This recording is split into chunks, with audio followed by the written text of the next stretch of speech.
Ya'juj dan Ma'juj adalah dua nama suku dari turunan Adam, sama dengan kita manusia. Nabi SAW sebutkan ciri-ciri mereka. Mata mereka sobekannya kecil sehingga mata mereka kelihatan seperti sipit, tapi bola matanya besar. Mereka memiliki rambut yang keriting dan mereka memiliki poster yang umumnya seperti poster manusia. Hanya saja mereka ini memang menjadi fitnah, tanda-tanda hari kiamat. Mereka tidak berbaur dengan manusia yang lain. Salah seorang di antara mereka tahu kalau dia akan mati kalau sudah memiliki anak 1000. Tidak ada pengikutnya dari manusia biasa. Pada saat saya pelajari tentang Ya'juj Ma'juj ini tingkat 3 kuliah, kurang lebih waktu itu tahun 96, 97. Dosen saya membuka kitabnya membahas masalah ini. Saya sempat tanya sendiri, saya bilang, Syekh, jumlahnya Ya'juj Ma'juj itu berapa banyak? Dia bilang tidak terhitung jumlahnya. Karena ada hadis yang berbunyi mereka akan mendatangi sebuah sungai, kalau tidak salah namanya Sungai Tibria. Sungai itu sekarang ada, besar. Bayangkan sungai ya, airnya banyak mengalir. Kata Nabi SAW, mereka akan mampir dan minum di situ. Mereka semua minum air sungai itu, dan yang terakhir dari mereka datang sudah nggak dapat air. Artinya air sungainya habis diminum. Bayangin berapa banyak jumlahnya tuh. Satu Jakarta aja sekarang kalau minum air sungai Ciliwung nggak habis. Mungkin nggak bakal habis kalau satu Indonesia pun minum. Bayangkan berapa banyak jumlah mereka tuh. Tidak terhitung. Nanti kan kita bacakan ayat-ayatnya tentunya. Banyak sekali ayat berhubungan dengan masalah itu. Tapi yang jelas pada saat itu Nabi SAW mengatakan, Allah berfirman kepada Isa, berkata, wahai Isa, aku akan mengeluarkan hamba-hambaku yang tidak ada seorang pun dari kalian bisa mengalahkannya, termasuk Isa AS, nggak bisa mengalahkan. Maka selamatkanlah dirimu bersama dengan pengikut-pengikutmu ke Gunung Tur namanya. Gunung Tur ini ada di Palestina ya. Ini rata-rata nanti hari kiamat ini di Syam, banyak negeri Syam kita gitu kan. Maka Nabi Isa pun AS menyelamatkan diri dengan pengikutnya ke Gunung Tur yang diikuti sama orang-orang yang beriman. Lalu tentu yang bisa ikut yang terjangkau pada saat itu, karena dunia sangat luas. Maka yang tidak sempat ikut dengan Nabi Isa AS, mereka dibunuh oleh Ya'juj Ma'juj. Allah Subhanahu Wa Taala memberikan ciri khas mereka, artinya cirinya mereka ini, mereka dihimpit di sebuah gunung. Di surah Al-Kahfi dijelaskan oleh Dzulkarnain. Dzulkarnain khilaf antara ahli sejarah mengatakan dia nabi atau dia orang saleh. Tapi Allahu alam, saya cenderung dengan pendapat yang mengatakan dia adalah seorang nabi. Karena Allah SWT angkat ceritanya dalam Al-Quran. Dan Allah berikan dia banyak mukjizat. Di antaranya mukjizatnya adalah menahan Ya'juj Ma'juj waktu itu ingin membuat kerusakan di zamannya dia dulu. Jadi memang Ya'juj Ma'juj ini ciri khasnya, kata Nabi SAW, mereka memakan apa saja. Batu, kalau hewan-hewan itu kalah jengking sama ular, binatang-binatang buas, harimau, mereka makan semua. Jadi bukan seperti manusia normalnya. Mereka membunuh semua yang bukan seperti mereka. Mereka buat kerusakan. Sampai-sampai kata Nabi SAW tidak ada yang bisa mengalahkan mereka dan jumlah mereka sangat banyak. Salah seorang di antara mereka tahu dia akan mati kalau sudah punya 1000 anak. Dan tidak menikah dengan umumnya orang. 2 suku ini saja. Kata Nabi SAW dalam hadis Bukhari, kecelakaanlah bagi orang-orang yang ada di Jazirah Arab. Kemungkinan besar makna ini adalah tempat mereka dekat dengan Jazirah Arab. Sebagian, ada satu syekh dari Mesir, sekarang ada bukunya sama saya dan sudah terjemahan bahasa Indonesia, judulnya Ya'juj Ma'juj. Kalau Bapak Ibu mau beli bisa, ada judulnya Ya'juj Ma'juj, tapi saya lupa penerbitnya apa. Itu agak tebal, harganya mungkin sekitar 85.000 atau 100 ribuan lah maksimal.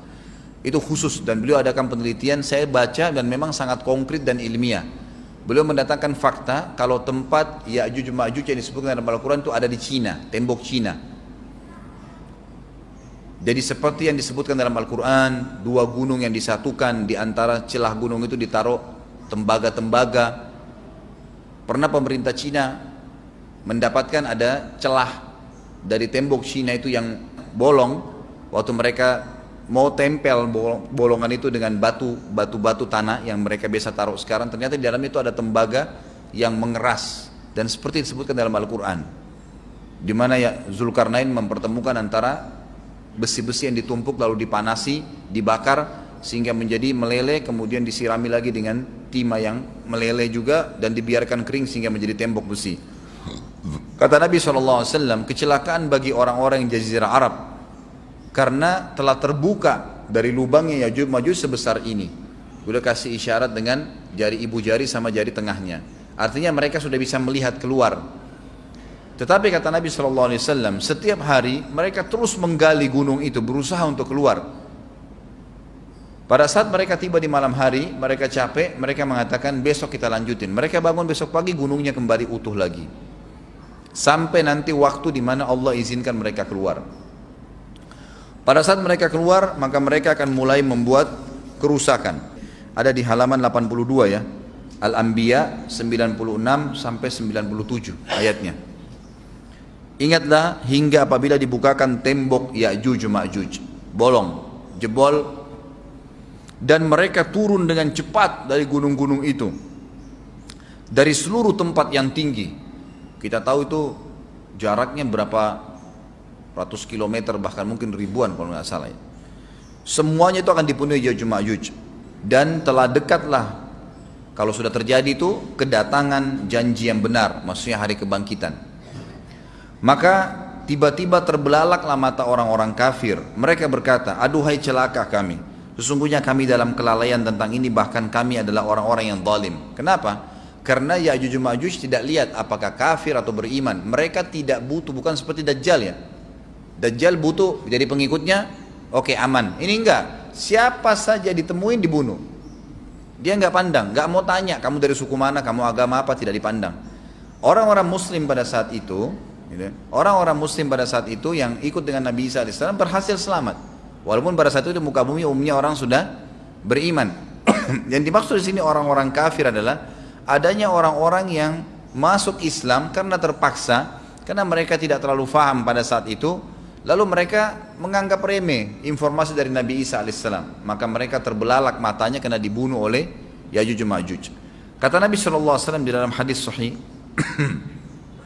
riwayat Imam Bukhari, bahwasanya Ya'juj Ma'juj akan membunuh siapapun yang mereka temui. Bahkan pada saat mereka sudah merasa menguasai bumi, mereka melepaskan anak-anak panah mereka ke langit. Lalu Allah menurunkan anak-anak panah mereka sebagai fitnah dipenuhi dengan darah. Maka mereka berkata, kami telah membunuh semua yang ada di bumi dan semua yang ada di langit. Maka sebagai penutup dalam bahasan itu, kata Nabi SAW, Allah lalu mengizinkan Isa untuk berdoa kepada Allah agar memusnahkan mereka. Maka Isa AS pun akhirnya berdoa, meminta kepada Allah Subhanahu Wa Taala agar mereka semua dimusnahkan.